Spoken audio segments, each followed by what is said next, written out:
The Crooked Box by Dr. Malpractice. She was young, and I was young, and never a care had we of all the worries in this world, that we might never again be seen. We wandered one day on the paths where few any longer tread, out to the home of an old man, 25 years dead. He had been a brilliant scientist, the papers did proclaim, but like all men upon this world, time closed out his fame. Had he cares for mortal wealth? If so, we scarce could tell. His home was ancient, sere and lean, its walls an empty shell.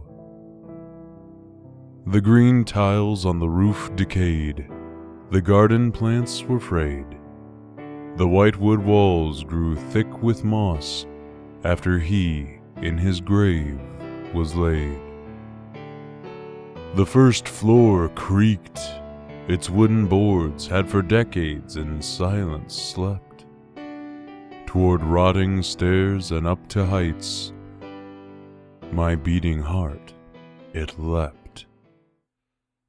Alice was her name, I think, though sanity implores me not to think of the fact that I led her through that door. I berated her to follow me up to the second floor, and though I was terrified, my fright pushed me on the more. We walked up those steps, into the attic where the box we found. It sat alone in deathly quiet, the room empty all around. On the side were scrawled these numbers: 433. In that box, a thing so dark that it should never be. Alice I led to the box, and opened it up to see what lay in that unholy darkness which drew both her and me. Alice and I looked inside, and in the darkness saw a horrifying, crawling nightmare living inside that maw. Centipedes and beetles crawling inside of there, thousands of them swarming, never a thought to spare. I'm not sure why I did it. I thought it was funny then. Alice was leaning over the side, and I thought to push her in. She yelled at me and screamed. I picked the lid up off the floor. I'm not sure what I said so long ago as I closed that door. When her voice died to silence, with some concerned dread, I opened up that box, fearing to find her dead. My cruelty repaid, I can't describe the sight.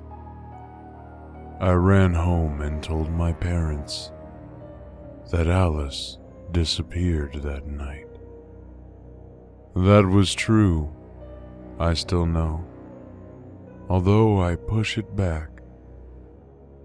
Alice was gone away, vanished through some tracks, which led through worlds unheard of, which fall through madmen's dreams, which even to the blind man, the thought unsightly seems.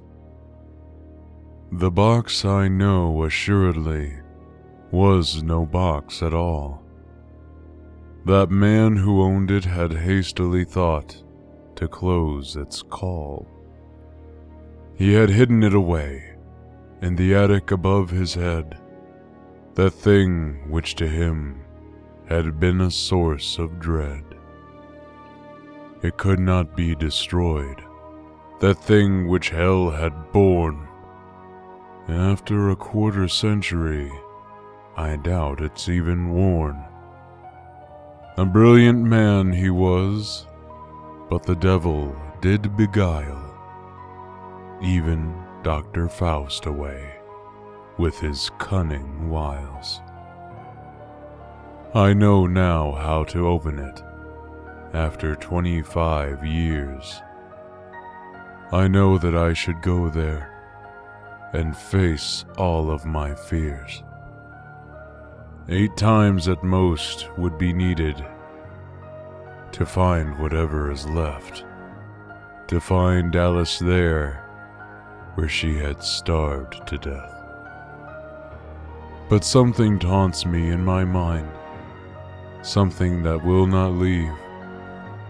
What if I open up that box and my reason does deceive?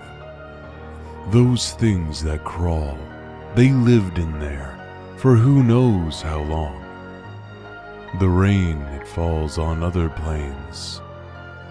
Could she be there alone?